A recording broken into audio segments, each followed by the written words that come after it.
Good morning to everyone. I see people are still joining, but I would like to start to get us going here this morning. Welcome. My name is Eileen Halbert. I am the Executive Director here with 2Life. And from the looks of the registration list, many people are very familiar to 2Life and have participated in the other programs that we've offered in this series for the Women's Health Conference. But today's a special day, and today we're going to focus on the topic of nutrition. And so we have a very exciting program and a lot of wonderful information. If you're hearing my voice, of course, you've probably received not only the link to today's program, but some materials as well. And Ms. Bosworth is going to cover some of the material that you have received or received links to. And so our presenter, Julie Bosworth, has a lot to offer and has spent her career helping people deal with making the most of their nutrition during treatment and post-treatment in a number of different areas. And I'm probably not saying that quite right, but she will expand on that piece of it. But I want to just get to some of the practical things for today. Thanking our sponsors, which are actually shown on the bottom of our screen, and also to thank the staff and the people who are putting this all together behind the scenes. There's several people. But as we go through the presentation, there is quite a lot of material to cover. And I just know there's going to be many questions. As we have done with past sessions, you are more than welcome to put your questions into the Q&A or the chat. I will monitor them as we go through the material and as Ms. Bosworth goes through the material, and then we will start to address them at the end through online questioning and so forth. So here we go. And I'd like to introduce, because I see Ms. Bosworth is with us. Julie Bosworth is an oncology nutritionist, registered and licensed dietitian and senior dietitian at Dana Farber Cancer Institute in Boston. Ms. Bosworth is trained and skilled in assessing, diagnosing, and treating dietary and nutritional problems. She received her Bachelor of Science in Nutritional Sciences from Cornell University and completed her dietetic internship at Brigham and Women's and Harvard. Dietetics is a medical specialty focused on the use of food and nutrition to promote health and manage disease, including cancer. Ms. Bosworth provides nutritional counseling and specializes in oncology and survivorship, gastrointestinal issues. I knew I was going to have a problem with that word today. Gastrointestinal issues, diabetes, weight loss, and healthy lifestyle. And so with that, I'm going to welcome you, Ms. Bosworth, and thank you for joining us today through the miracle of technology. Thank you all for having me. That was a great introduction. And without further ado, I'd like to really get started because this is a huge topic. We could literally talk through breakfast, lunch, and dinner, and so many conversations with regards to nutrition are just that, around a dinner table, and everyone is the professional. And I think many of you who have been diagnosed with breast cancer or have been sitting side by side with people who have, you'll notice the number of people who chime in and give direction about, about what people should or should not be eating.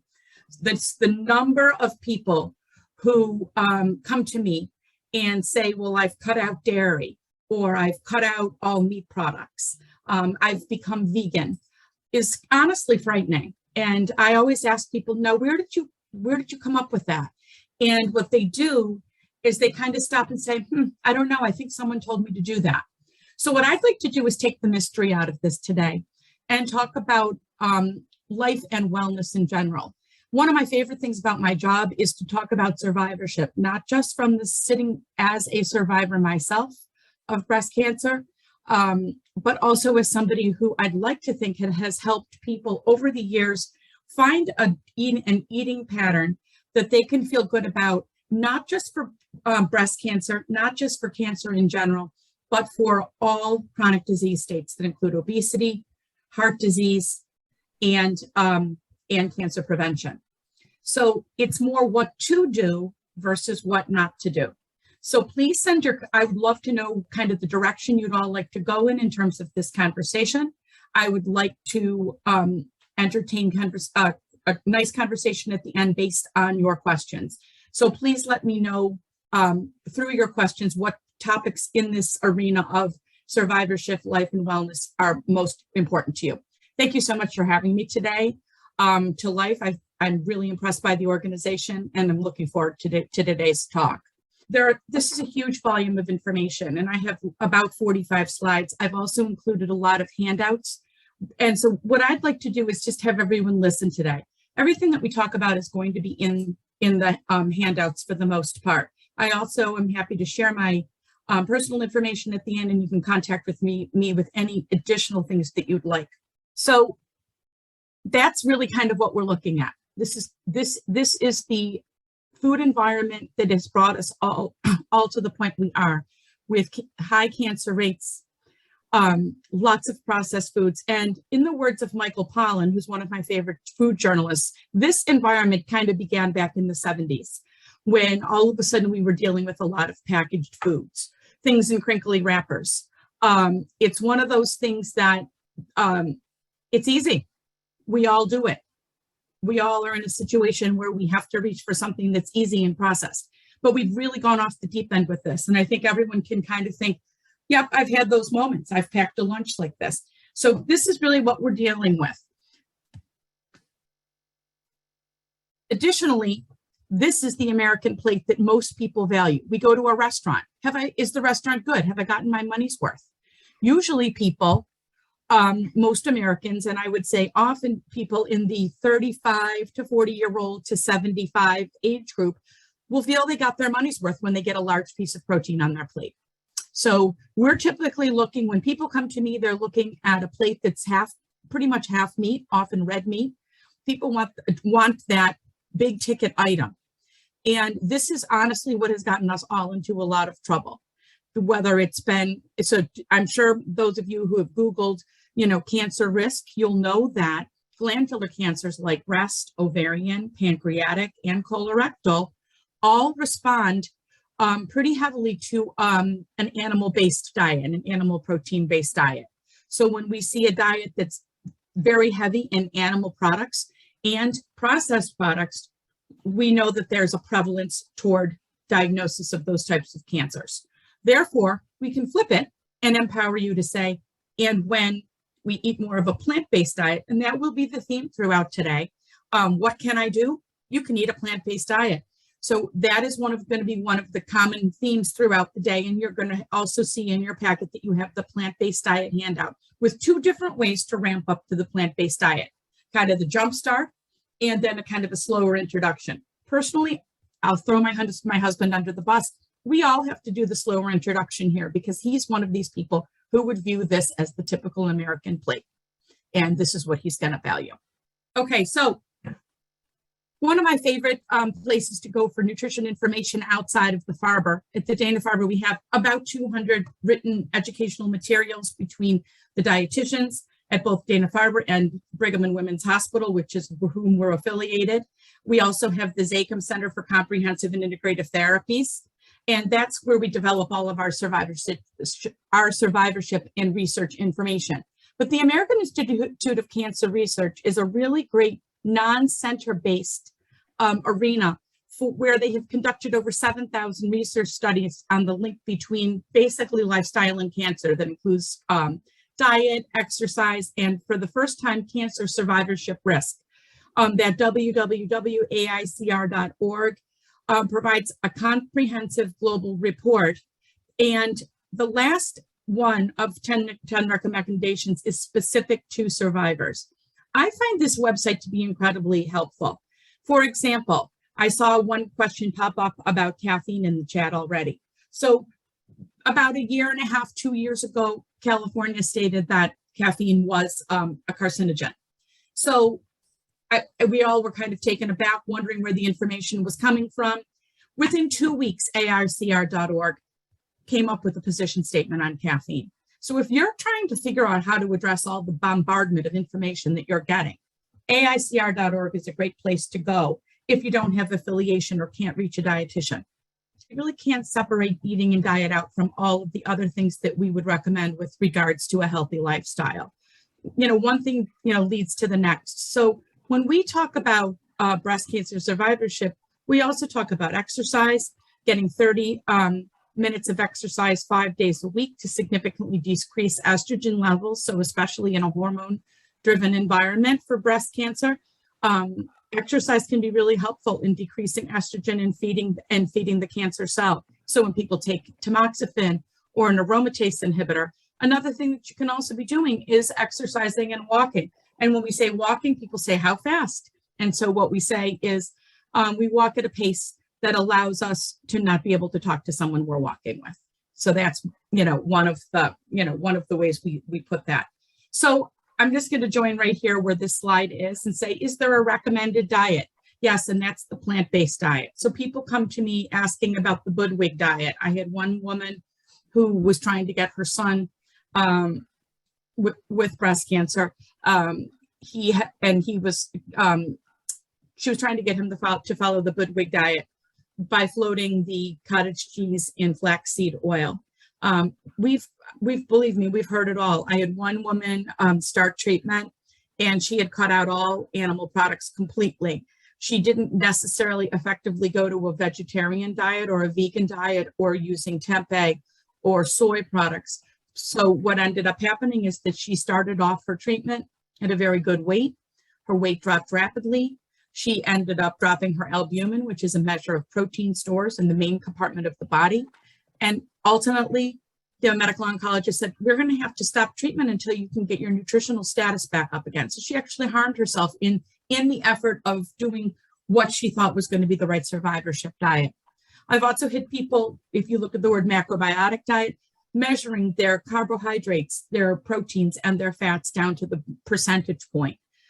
Really, we want you to think about diet with regards to the balanced plate, which is the way the USDA is teaching all nutrition these days. And we're using that to teach healthy cancer eating for during treatment and survivorship.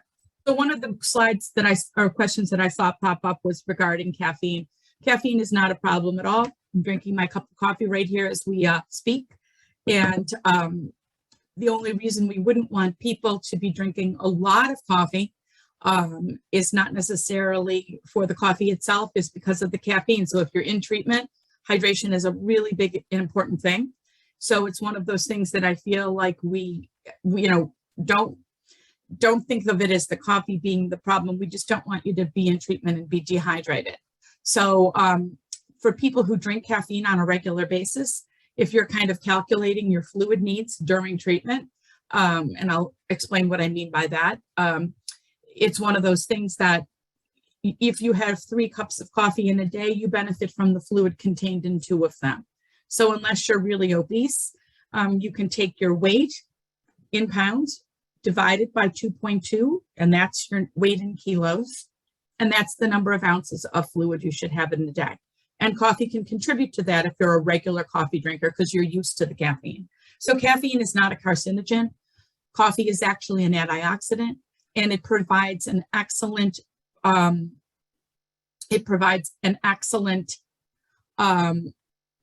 protection through the antioxidant nature of the actual coffee bean for pancreatic and colorectal cancer.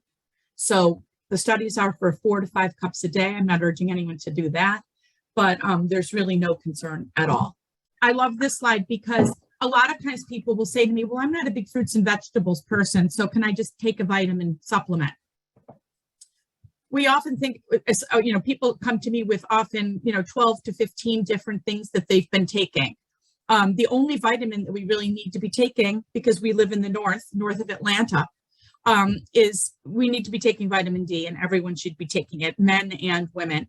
Dana Farber is in the midst of a high dose vitamin D study, several actually. One, we know that breast cancer risk increases with vitamin D deficiency, and vitamin D has a very wide range, 30 to 100, if you've ever had your level drawn. My daughter was a distance runner. she still had a very low vitamin D. She had a vitamin D of 17 with a normal range of 30 to 100. And we tested simply because she had a stress fracture that wasn't healing. So this is the one vitamin everyone should be on. Everything else, we want you to get the nutrients like the funnel shows, where you're eating a mixed plate of food.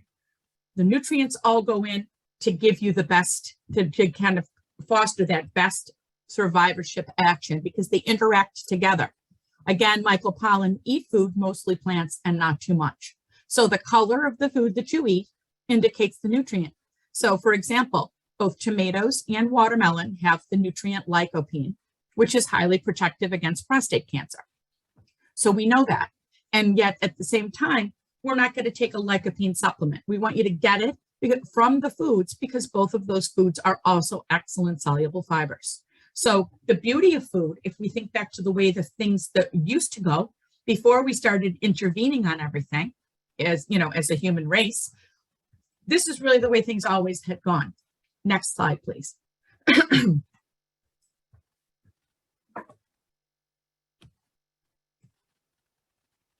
Great.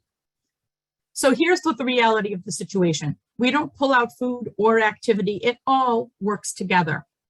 Food, when done correctly, like the slide shows, impacts activity because it allows us to be as active and feel well. Activity impacts our weight control along with the food. And when we're at a good weight, we sleep well. When we sleep well, we have good emotional health, which leads us back to being able to make good decisions with regards to the food in our lives. This says it all right here. So just because you've had breast cancer, you're a survivor, you're in the midst of your fight, you have metastatic disease and your fight is ongoing, the food still plays very much into what you can do and how you can control your future. But it does not stand alone.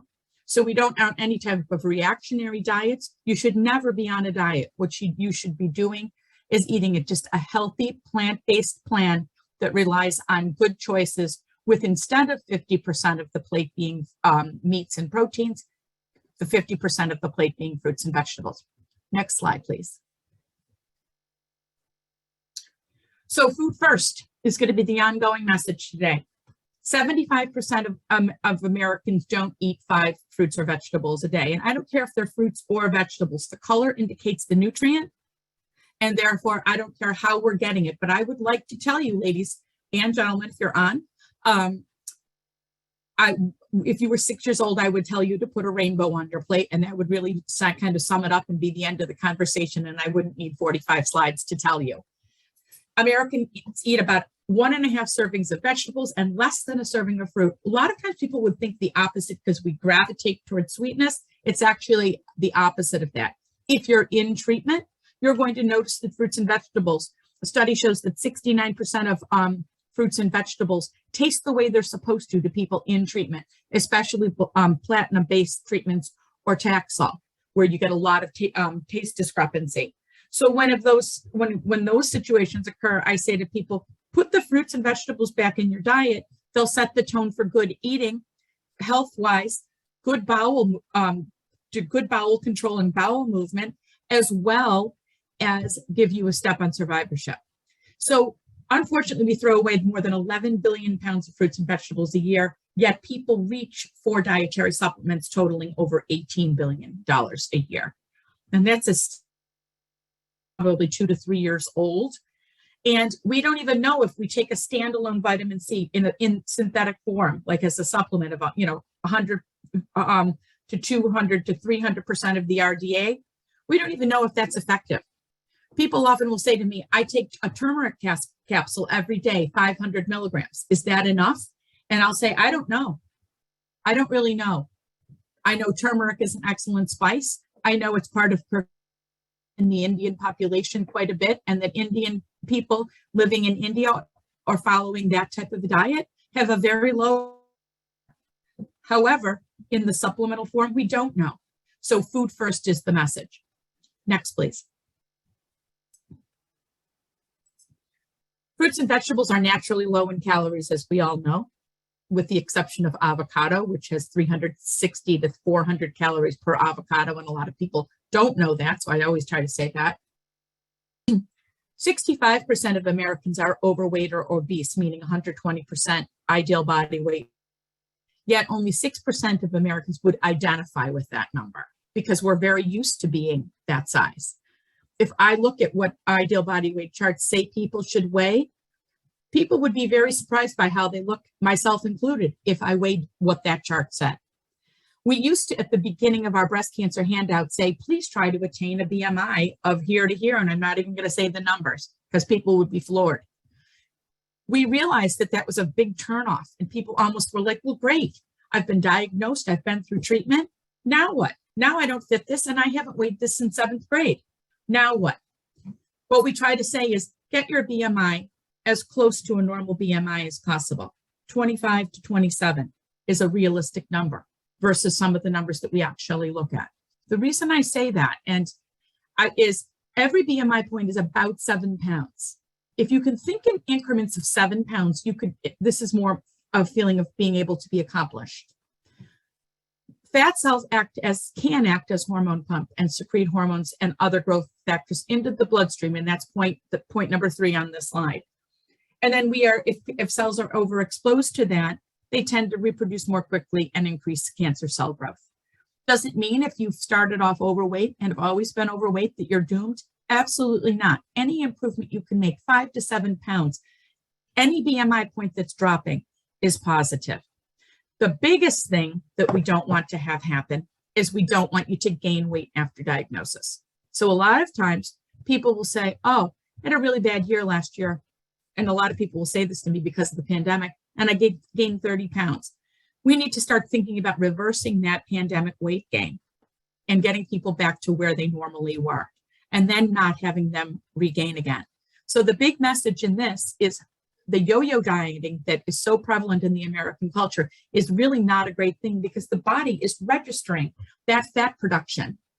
And that's especially in an estrogen receptor positive responsive cancer. Next slide, please. So movement is critical. I've said this several times already. Here it says 150 minutes of moderate or 75 minutes of vigorous exercise. I like the 30 minutes 5 times a week. I was just talking to one of the Farber dietitians yesterday, and we say, how do we phrase that? And that really is the sum of what we're talking about. And that's written right on the cancer survivorship updated packet that also addresses the vitamin D. Next, please. So this is really what we're looking at. Fruits and vegetables creating a protective effect, fruits and vegetables creating and exerting a protective effect over cells. And you can see a bunch of different things there. I'm looking at root vegetables. So eating seasonally is a big message here. Eating as fresh as possible or frozen, they're equal. And actually people will say to me, oh, I really don't have access to a lot. I don't really have access to a lot of fresh fruits and vegetables based on where I'm living, or I live alone and they go bad so quickly. Frozen are equally good, if not better, because the freezing at the site of picking preserves that nutrient value. So all of these things that you're seeing in this picture, if you look at them, we look closely at them, a lot of them are seasonal. Okay, so it doesn't have to be like the fresh salad that we get all summer. It can be these things that go into, and sometimes people will get those like a farm box or one of those clubs, and now it's escaping me. But one of the things that they'll do is so they can eat as fresh as possible. Next, please. So vitamins A, C, E, selenium, and other phytonutrients are considered antioxidants. So people say I'm taking it in pill form. And what these things do is, yes, they do work, but more so when we eat them with the foods. They prevent the damage to the cells and the attack of free radicals. So, what happens is this concept of free radicals is the hydrogen is pulled off of the bonds in the cell, and it makes the cells unstable, and it makes the cells susceptible to disease, cardiac disease. We're knowing that. So we want as much color and texture on the plate as possible. Next. Beyond vitamins, so phytonutrients are beyond vitamins, minerals, fiber, and they're the compounds found in plants that exert this profound disease preventive effects. Michael Pollan has a book called Food Rules. And it's this little paperback. And I tend to like leave it around my house just, you know, when my kids were younger, because I wanted to be like, who really wants me as their mother, telling them what to eat all the time. And I had breast cancer when my children were young. So I used it as a way to kind of talk about the importance of healthy eating. But when we talk about the plants, they're the immune system. These phytonutrients are the immune system in the plant, and they give it the protective effects and the color. So on the cover of Michael Pollan's book, he's got a celery stalk standing there.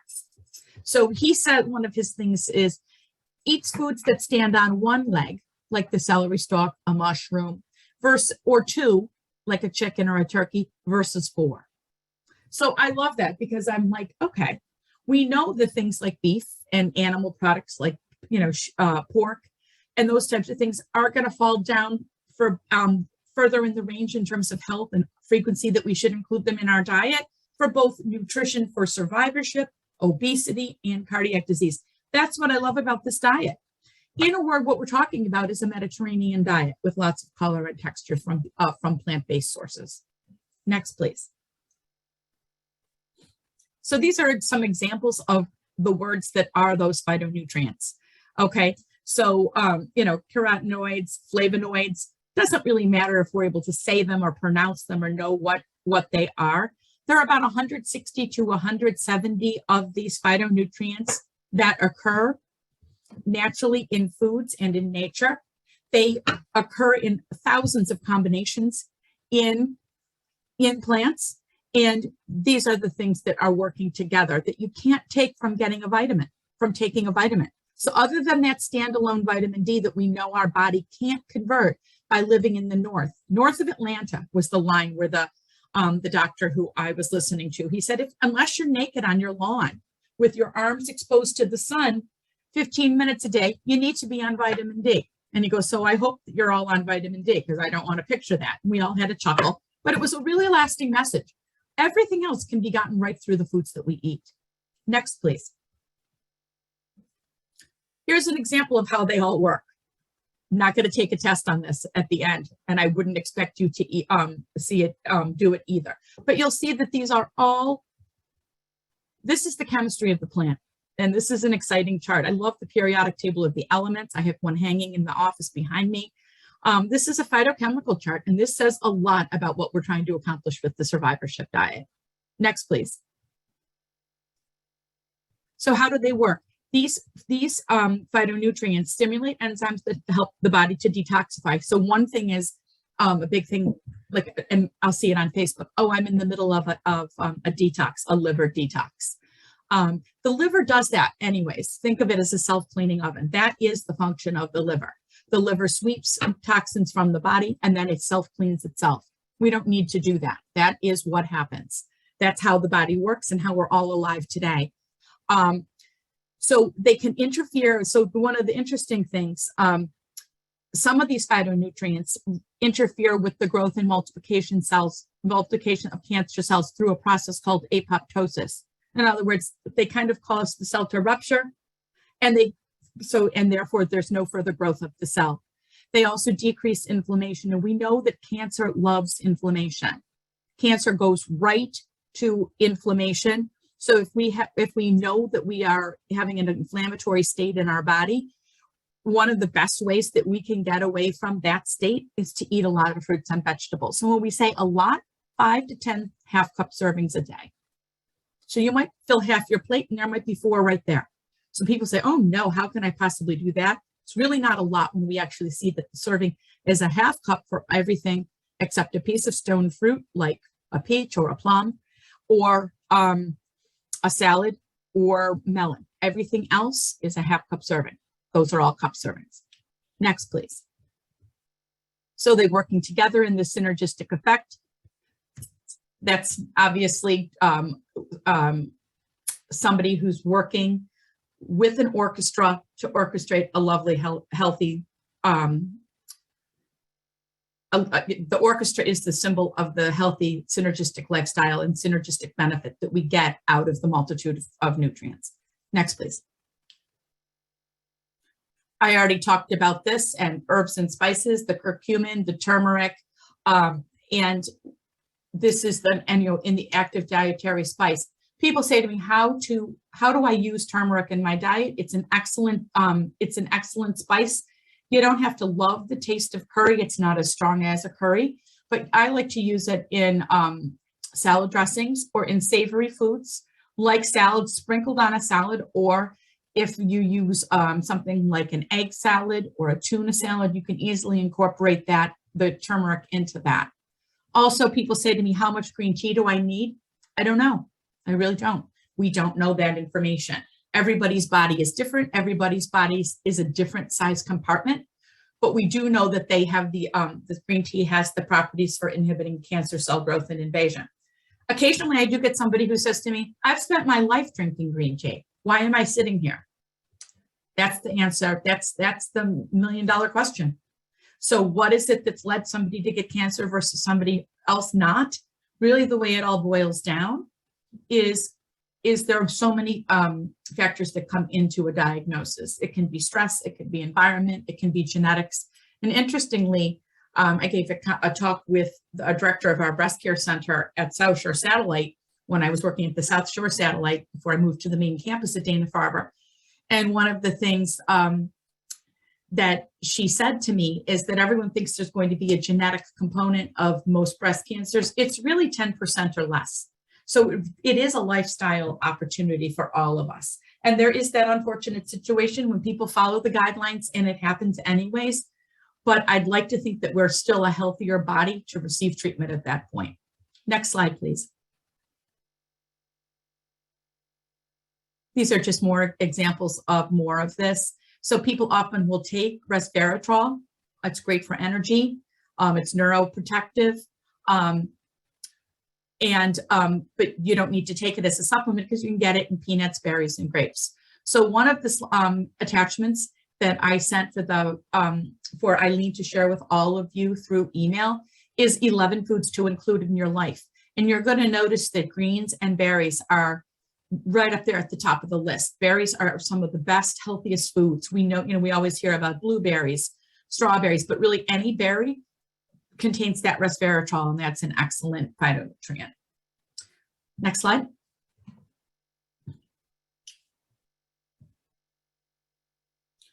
So we've covered this. I'm going to go over, you can go to the next slide. So here's that's a visual. I wish I could find a more updated picture, but this girl is eating obviously a strawberry and she's covered in the beautiful phytonutrient. So if it stains your shirt, it's definitely biomedically active. So the greater depth of color is really an indicator. And I want to point out that when people say, people in the Boston area are really into white potatoes. I'm from Buffalo. It was something that was very apparent to me when I started doing food recalls when I moved to the Boston area to do my internship. I would have to say that if you think about things that provide very little nutrient value in our lives, whether they're phytonutrient or even just beneficial forms of carbohydrate, banana is an example of that. White bread, white crackers, white rice, and white potato. One of my friends who did the same nutrition program that I did at Cornell and is now a physician out in Colorado, she tells her middle-aged women to avoid all of those foods, that there's just no place for them in their lives. They promote weight gain because of a bump in blood sugar, a laying down of fat in the midsection, which is that really unhealthy fat. And she says, and what color are you really getting it from them? And I thought, wow, she's got a really good point there. So I share that point because this isn't just something that we as a cancer dietitian feel. This is what physicians are trying to explain to people. And if you really think about it, the more color, that rainbow that I referred to, is going to be how we're doing preventive and survivorship nutrition. Next slide, please. So I love this. This is how we teach nutrition. You have a copy of this in the packet of information that I sent to be shared with all of you. There's the breakfast, that's the breakfast balance plate, and the lunch and dinner balance plate. Your body doesn't know what time. So lunch and dinner, we always combine together. If you look at, there's this basically the same size portion of protein as there is starch or whole grain. So you'll notice that the whole grains are on there. So for example, and I try to explain this, and if I were standing in front of you like we did prior to COVID, I would be holding up a plate and I would be taking food models and showing you that you can't have the hamburger roll or the turkey burger roll or the chicken sandwich roll and also have peas, corn, pasta salad, because all of that would be then piled on that same portion of the plate. So these plates naturally keep the calories low. There's no need to go on a diet. The concept of a calorically restrictive diet doesn't exist. This is an automatically keeping the lower carb. So back in the 90s, we were eating 60 to 70% carb. We were in that really low fat phase. We now know that that is not the way to do nutrition for any age group, especially middle-aged women where breast cancer is most prevalent as we get older. So we now know that about a 40% carbohydrate diet that includes the best forms of carbohydrate is the best way to go. Next slide, please. We already talked about this. We can move right on. How to get it all in. People say to me, Julie, that's a lot to get in.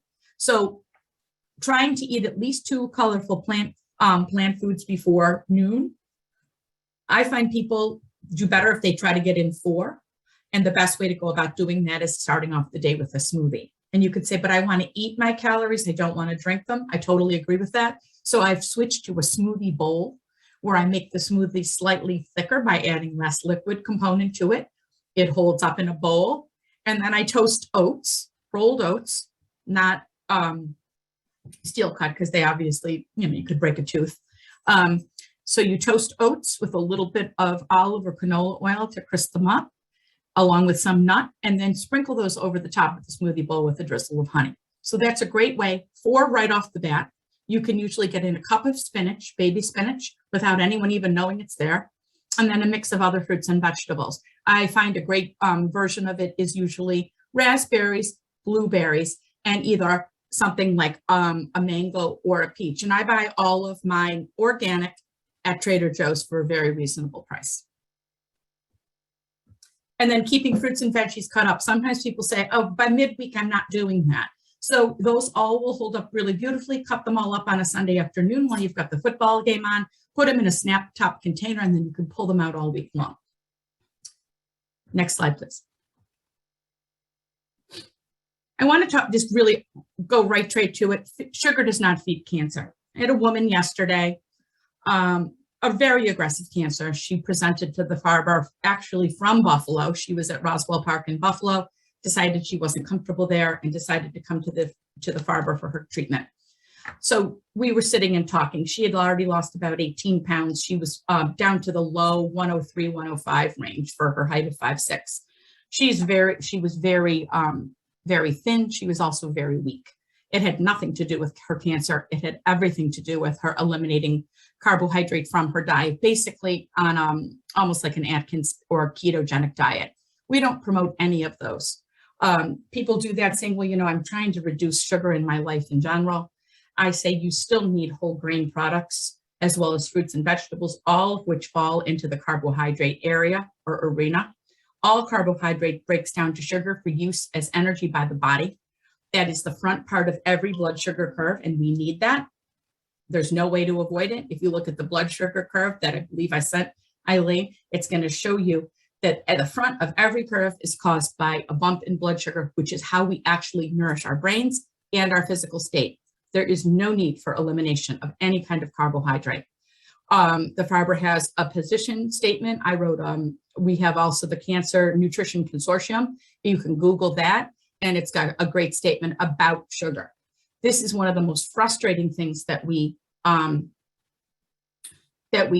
fight, is because if we were to eliminate sugar, we're also negating everything that I just said leading up to this point in this conversation. Chronic excess intake of simple sugar leads to a production of hormones like insulin. Insulin is needed for the energy in the body. It impacts all cellular growth, not just cancer cell growth. We can't siphon the cancer cell out from the healthy cell. That's the bottom line.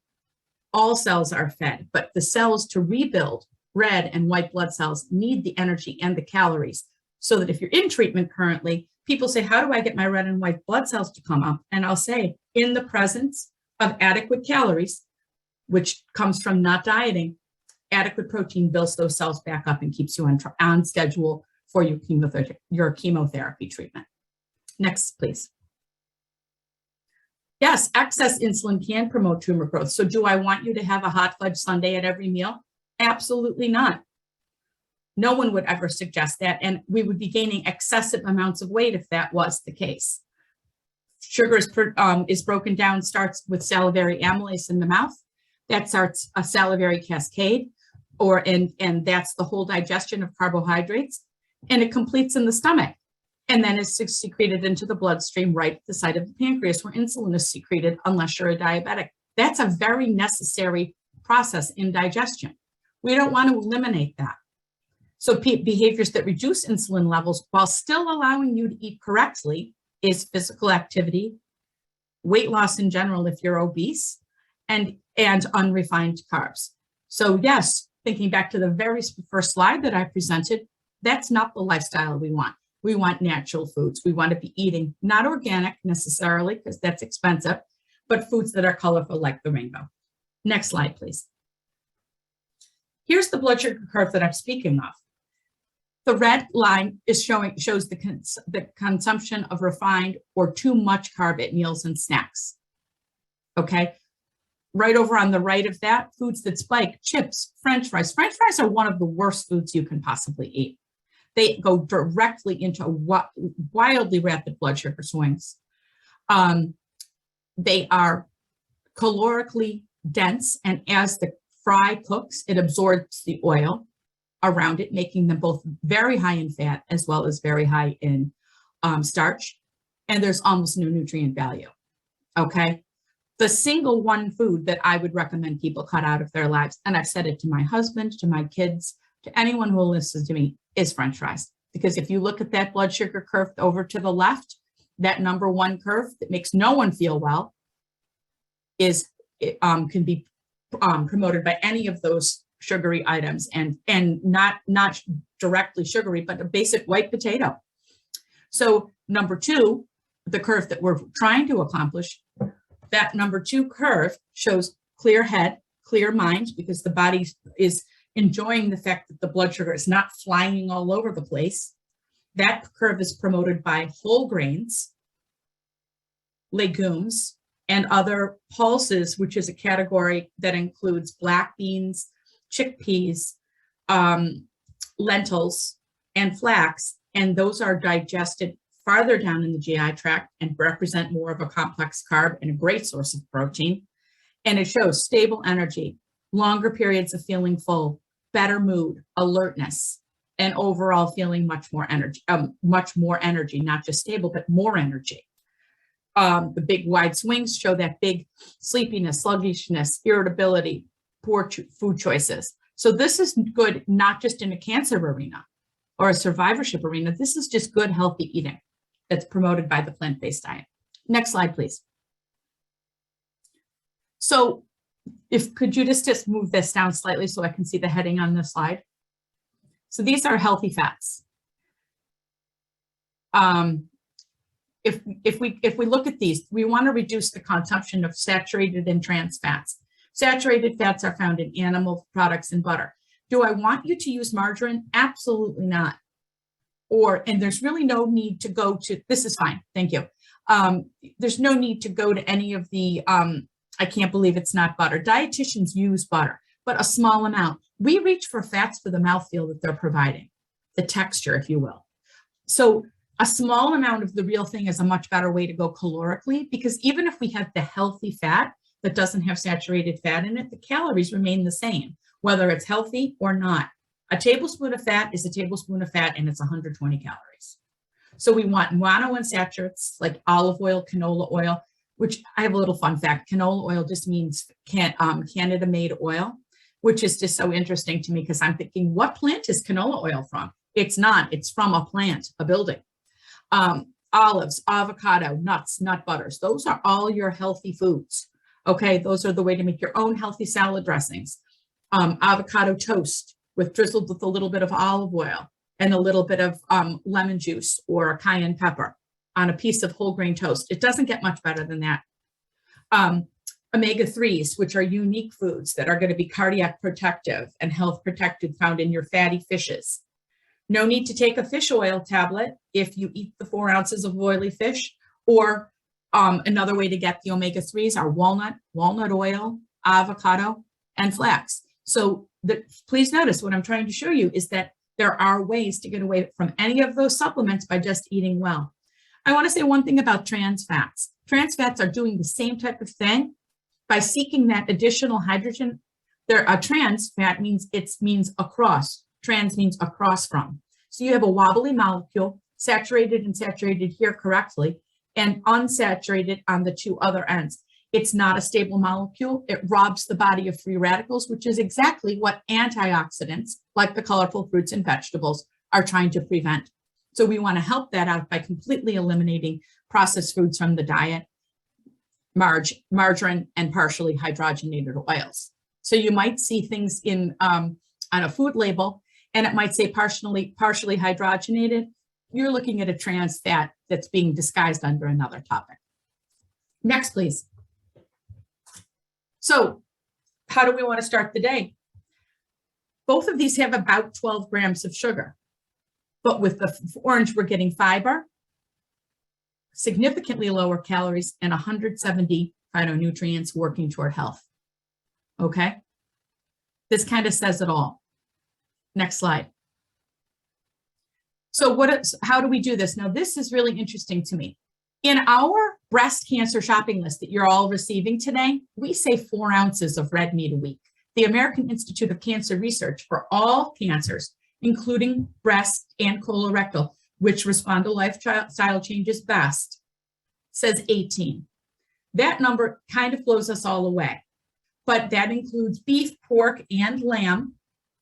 And, there is no line or category. So all of the fish, meats, chicken, red meat are all on a continuum. A lot of people will say, well, I've just decided to be vegetarian. I say that's fine, absolutely fine, but it's unnecessary if there are people who enjoy those types of food. We still think that this is a little bit excessive, okay? We'll tell people you're fine if you, including your lunches, because sometimes people say, well, when we make dinner, red meat can be found at lunch. So I'll say to people 3 to 4 ounces once to twice a week. So I serve red meat about every 10 days, much to the horror of my husband and my son. But my other kids don't eat red meat. So I find that's the way to go. Also, I want to point out that bacon and sausage, those are not meats. Those are fats. So don't even say, so where does that fall in? It doesn't fall in because that's food that we really, smoked foods, those are foods that most people shouldn't be eating. And you'll see that as point number 3 on the slide. And if we're filling our plate with meat, we're eating less fruits and vegetables. So that's that flip of the plate that we talked about at the beginning. Next, please. So aim for half of your plate, preferably vegetables, at lunch and dinner, a quarter of the plate as lean protein, and a quarter of the plate as complex carb. And this is not the 10-inch plate that's available to you at Crate and Barrel, at Macy's, at Kohl's. It's hard to find an 8-inch plate. I went online. I was able to find a 9-inch plate on Amazon, and I ordered 12 of them. Because the plates that we're eating off of right now are basically 11 to 12 inches in diameter, or a large square plate. The plate will help you control the size. We say an 8 to 9-inch plate, not including the edge. So the eating surface, if filled once and distributed accordingly, can naturally control calories and assist with weight loss toward that lower BMI. Next, please. So this is what we're talking about. There's a wealth of whole grains out there. There are stores in our area, and I'm sure in yours, that will show you all of the different products. Rolled oats, flax, oat bran, quinoa, farro, and barley are delicious foods. They can be sprinkled over a salad. They can be used in place of a macaroni or a white rice, and they're so much healthier for you and promote that blue curve that we all looked at that slow rise and fall and promote healthy eating and a satisfied stomach and brain. Next, please. I mentioned earlier that there's no need to do organic.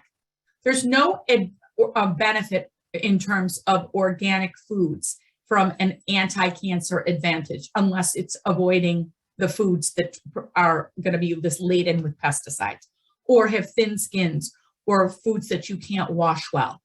So the dirty dozen, half of the dietary pesticide exposure comes from 12 foods, but there's no better nutrient content.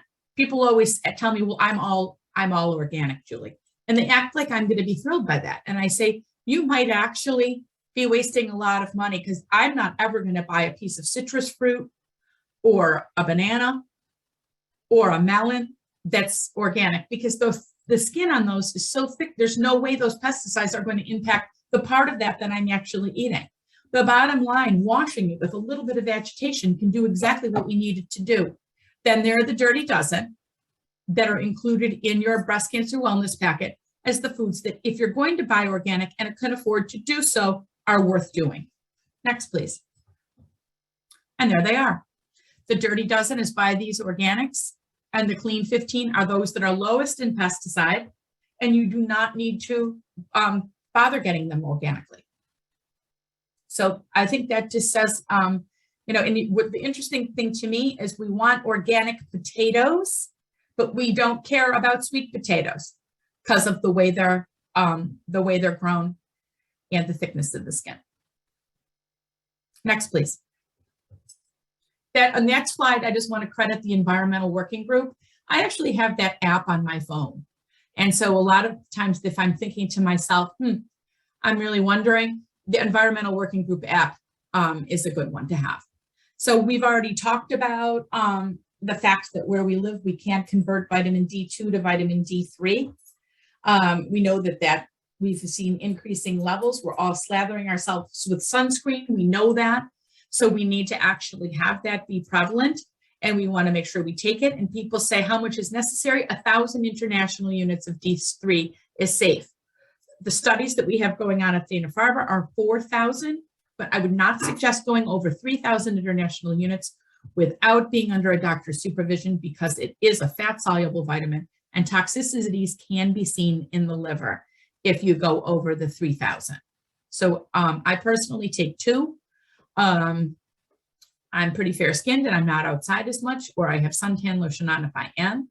And I also want to explain one thing. People say, why didn't we hear about this? Well, first of all, we didn't know about it.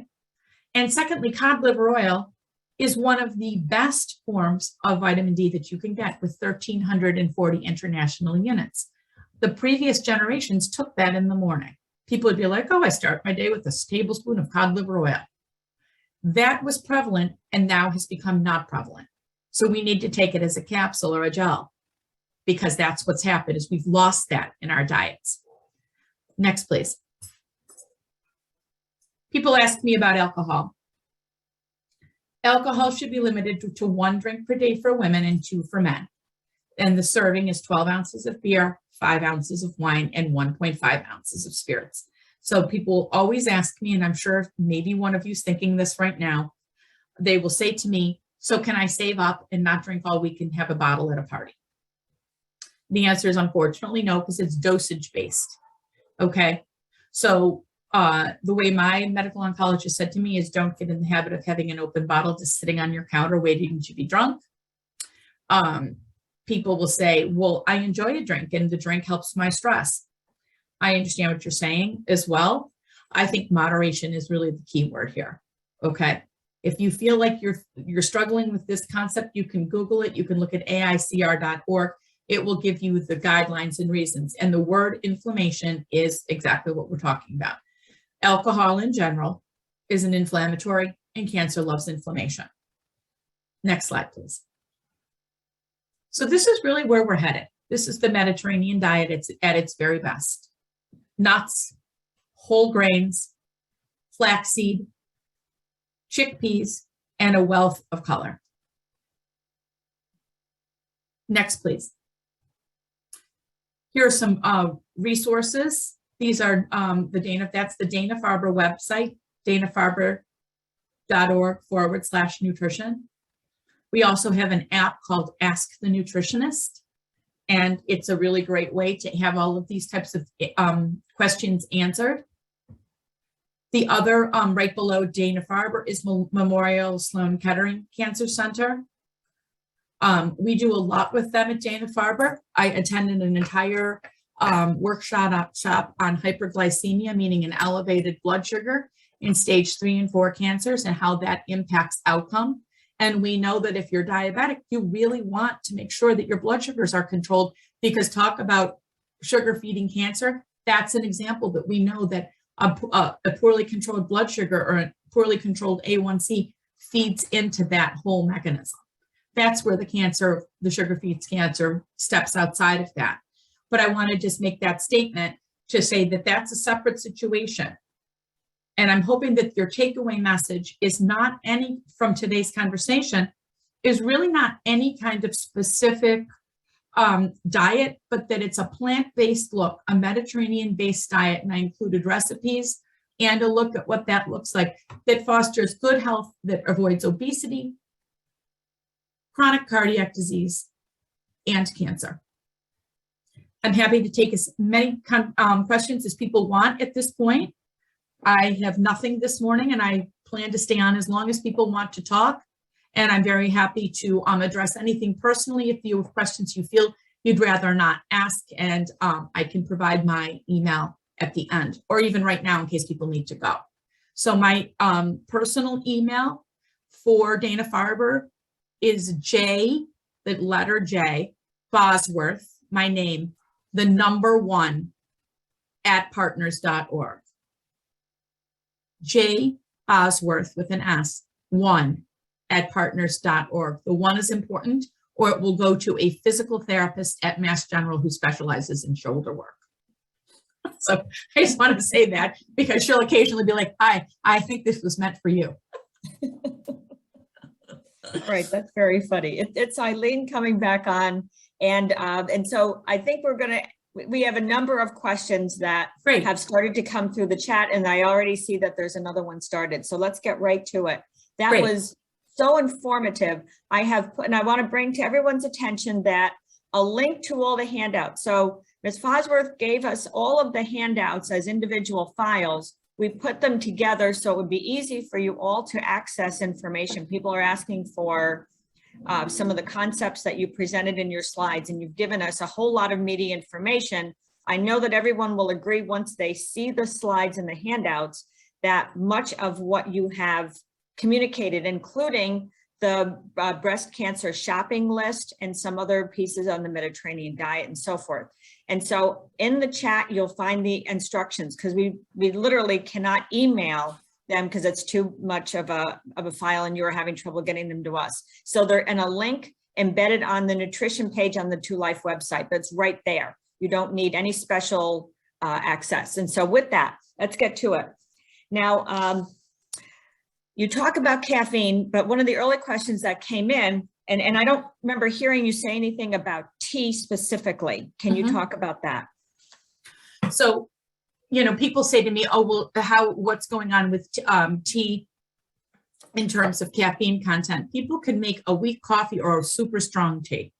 So tea and coffee are both viewed as antioxidants. We always hear about green tea for the unique antioxidant benefits. But, all tea is going to have an antioxidant benefit to it, green just being even more so. But the caffeine content of green tea can be quite high based on how someone steeps it. I happen to like really strong coffee and really strong tea. So I often will just leave the tea bag in. So caffeine in general is not an issue with regards to cancer or really any chronic disease.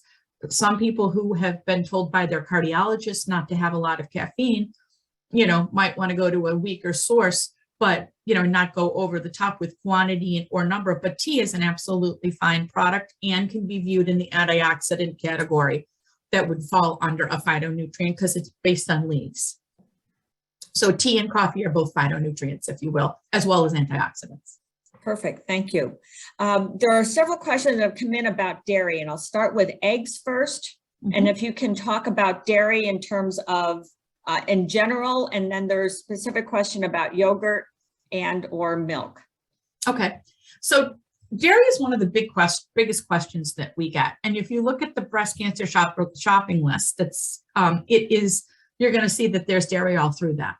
And there's no limitation on it. And we used to be very concerned about high fat dairy products. And we now know that the fat content of dairy products actually assist in the absorption of fat soluble vitamins, such as vitamin D, and that actually they're not nearly as restricted along with eggs that we had once thought. So it's always hard. Nutrition is not a perfect science, and we always learn more, but we really promote, whether it's AICR.org, either of the two cancer center websites, for example, the Memorial Sloan Kettering or the Dana Farber, they're all going to say that there's absolutely no problem with dairy. One of my favorite publications, and you might want to spend the $8 and get it, is called the Nutrition Action Health Letter. It's a beautiful little pamphlet. I'll grab one as we speak.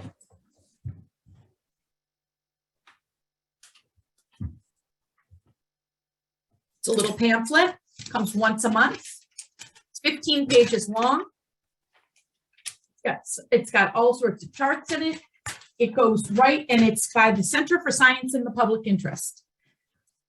They have a food fail and a food find each month, or food porn, they call it sometimes, and then a healthy recipe. They've got a featured article. And the one most recently, the Nutrition Action Health Letter, one of the dietitians sent it to all of us in our group chat at the Farber. And she said, hallelujah, they've addressed cancer and dairy, because there is absolutely no clinical benefit to eliminating dairy from the diet.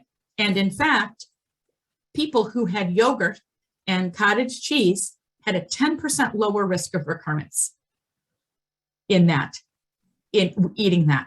So we know that, first of all, yogurt is an excellent product. It's a great way to have no meat and get a good protein intake. Greek yogurt especially is high, along with cottage cheese, 15 grams per 4 ounces of protein.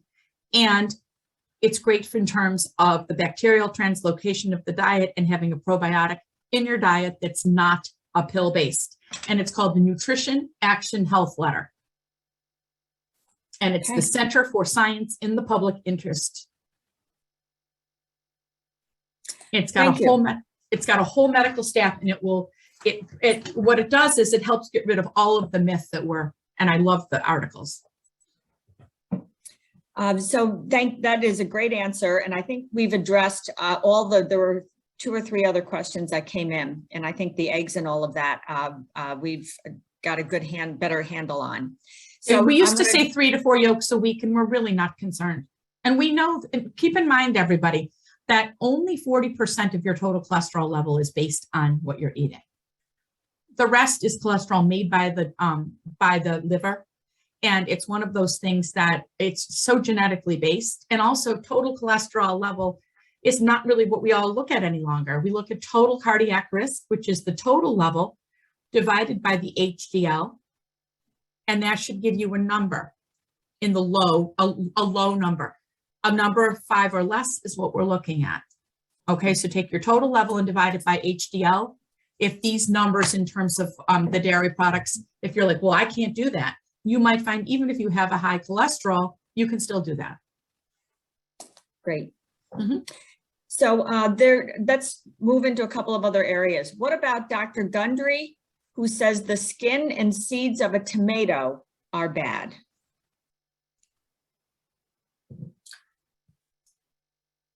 So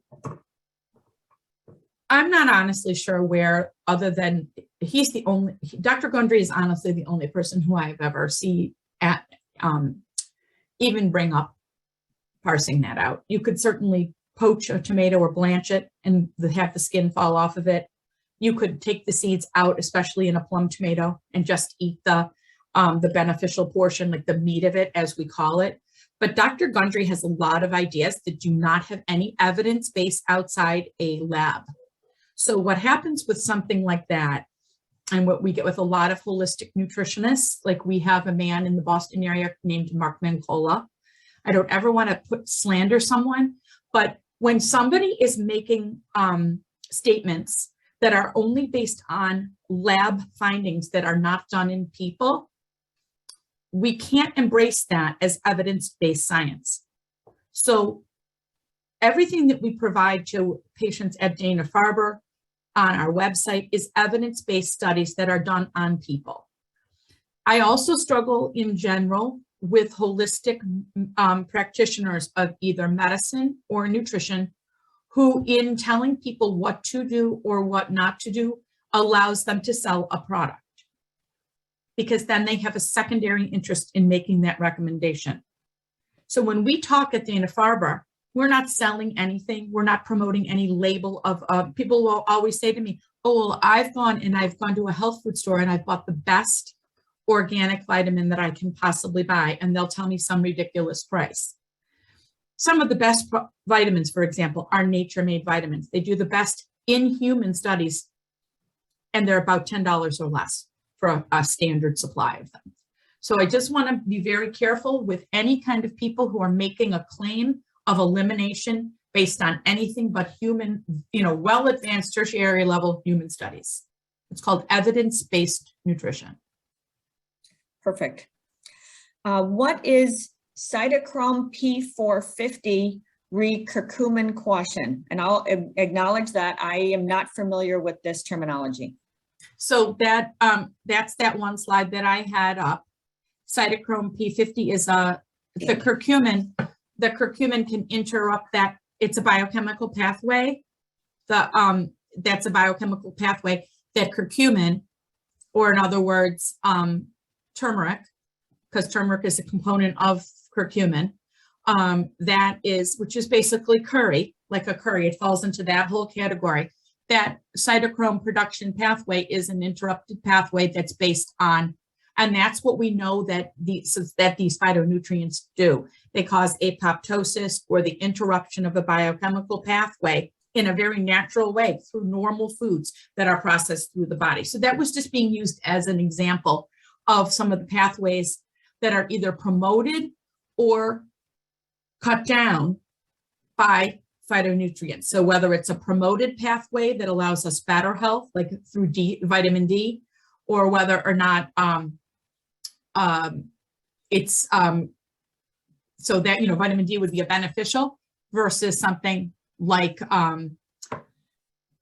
the apoptosis caused by some of the things in terms of cancer cell growth. Because cancer cell growth goes like this, and all of a sudden it takes off. So if we can truncate that pathway early on, it cuts out that whole way the tumors produce and grow. Excellent answer.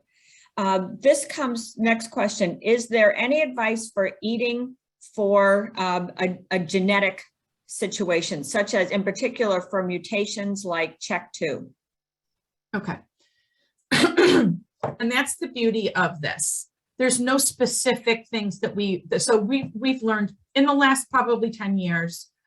We've learned so much about genetic mutations. And when we do a genetic panel, it used to be for 11 to 13 different mutations. Now with the use of immunotherapies, that for all of the different types of cancers that are out there, and those new drugs that, like, literally since September, I'd like to say there are 4 or 5 new drugs that we're constantly learning of. We're not changing our recommendations specific to the mutation. And that's the beauty of this diet, is that eating a varied color diet. I would never tell someone to eat only red or only along the red, oranges and yellows. That's why the beauty of this is that we want rainbow, as many different colors as possible and as much variety as we can find. And that's where the use of frozen foods can be so helpful, because it allows us to get them, even if they're not common in our area, or it's not a common time of year, with the preservation of the nutrient content. So as we're learning about these different mutations, especially with this numerous breast mutations at this point, we're not changing our recommendations overall. We're just further enhancing the plant-based diet. Do you have any And that I think leads into this next question, which is about eating for diabetes. And for a cancer patient that is also facing type 1 diabetes. Mm-hmm. So the beauty of type 1 diabetes and the cancer diet is that they both, the plant-based diet in general, the distribution of nutrients very much plays into what we would do in terms of the way we teach for type 1 diabetes at this point in the way we teach nutrition for diabetics.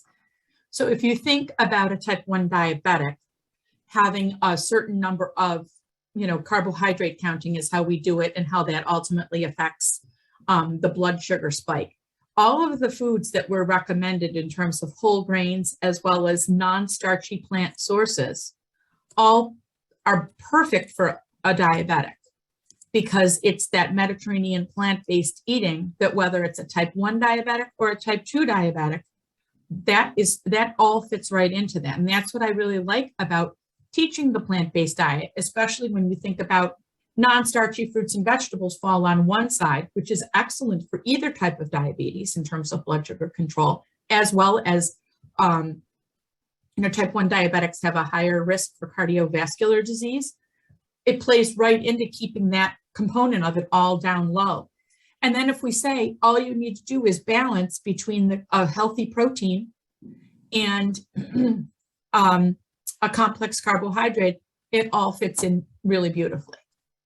So if you are a type 1 diabetic or even a type 2, one of the best things to do is have a really good handle on what your A1C is every 3 to 4 months. And that way, how your current eating and the number of, and I would go ahead and calculate 40% of total calories in the form of complex carbohydrate. In other words, carbohydrate choices. And if there's somebody who has a question on how to do that, they could email me with their height and weight, and I would be happy to help them calculate that. Thank you. So I'm going to the next question. Yes. And so let's see, my question would be that healthy foods are often quite expensive for many, and how to reduce the price of some healthy foods, vegetables, whole wheat bread, etc., so that everyone can afford healthy foods. I think you addressed some of this by giving us the organic versus not organic, because obviously there's a premium for that there, but are there any other thoughts you have? Yes. So, people automatically, there's going to be a category within everything.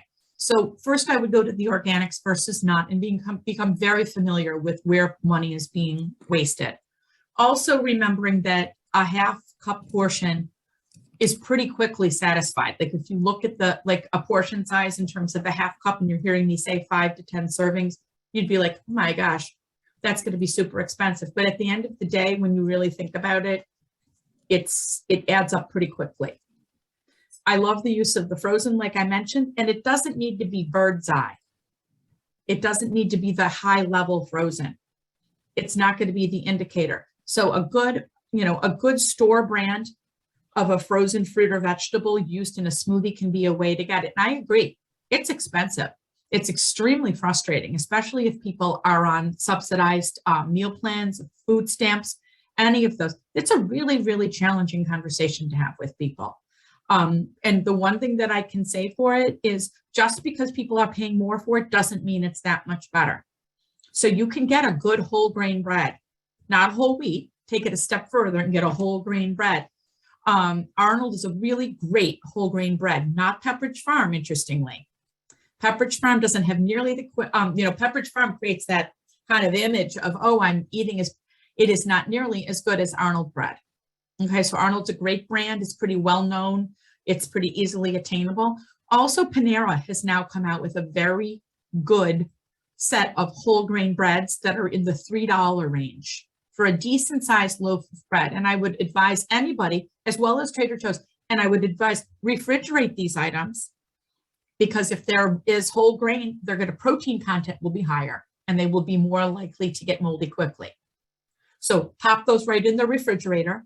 store as many things as possible in the refrigerator, tomatoes kind of being that exception. Big tomatoes will go soft more quickly and become moldy more quickly.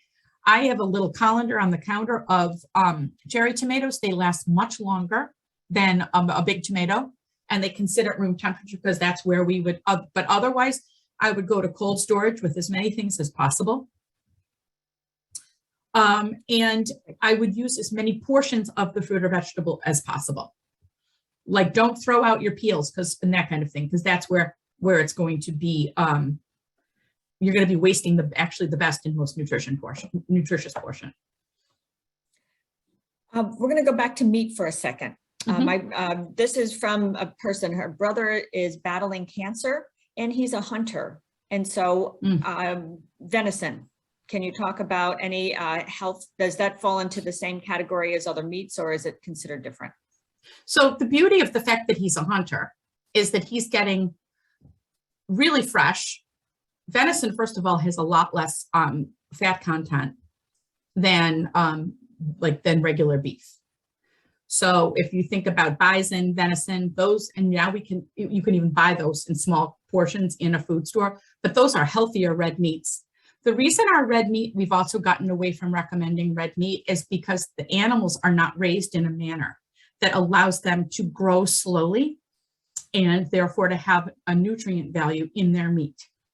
So one of the most appalling things that we're learning is by the way animals are stored. And if someone is a hunter, a venison, a deer hunter, those nutrients in that meat are much more prevalent than if we randomly took a cow that was in a small contained area and used that meat. So hopefully what you can think about is that venison is actually a nutrient dense meat that is low in fat. And also keep in mind, the type of cancer that your brother has is going to be, I would be less concerned about his red meat intake, or anyone's for that matter. We talked about it heavily today because breast is a glandular cancer and responds to less red meat. It's a positive to have less red meat or pork in breast cancer, colorectal, and prostate. But if he's not fighting, like if he has lung cancer, that red meat issue is much less than it would be if he were fighting one of the other types of the cancer. And actually, that comes to the end of the questions that I have seen all together. There have been some early questions. I was reading back through one that talked about the quantity of dairy, and I think you addressed that very nicely in the piece on dairy. Women need about 3 servings a day of dairy. Okay. To get their calcium in. So women in the typical breast cancer age group need 1,000 to 1,200 milligrams of calcium in a day to work with the vitamin D for most effectiveness. That is usually achieved through 3 dairy sources. So you drink 3 cups of coffee with milk in it. I'll often have cheese or yogurt. There's my 3. I used to drink a large quantity of milk at dinner. I stopped doing that because calorie-wise, that's a lot of milk. It's a lot. And it's kind of like a diminishing return at that point. It's just a lot where I might just want water or something instead. A lot of times people eat instead of drinking, and we might just need hydration instead. And I was more using it as a hydration source. But 3 sources of dairy. I didn't say the actual quantity when people say, so we know that we need at least 3 in this typical age group for a breast cancer diagnosis. Excellent. Well, everyone. I'm so sorry. I didn't put it in the chat, Julie, but I did want to ask a question really quick. I know that you spoke on frozen fruits, and they basically have the equal benefits as fresh fruit. What are your recommendations on canned fruits and vegetables? That's something I didn't hear you address.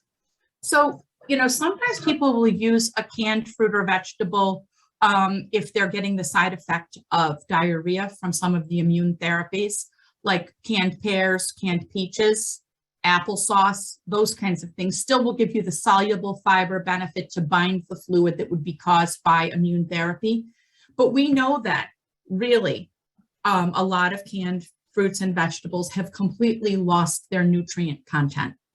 So I don't refer to canned as often because we know that you might be able to get, like I'm thinking of a bag of broccoli, for example, is maybe $1.99, $1.69, depending on where you live, to have a frozen bag of that.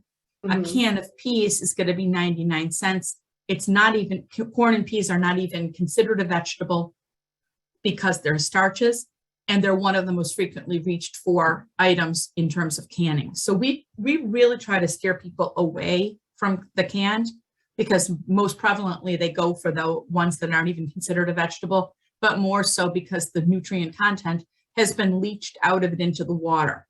Most people do not drink the water surrounding their vegetables. Great responses. And you know what, we're 10:30. We've gone a good amount of time. Your presentation was absolutely informative, and many people are asking for additional information.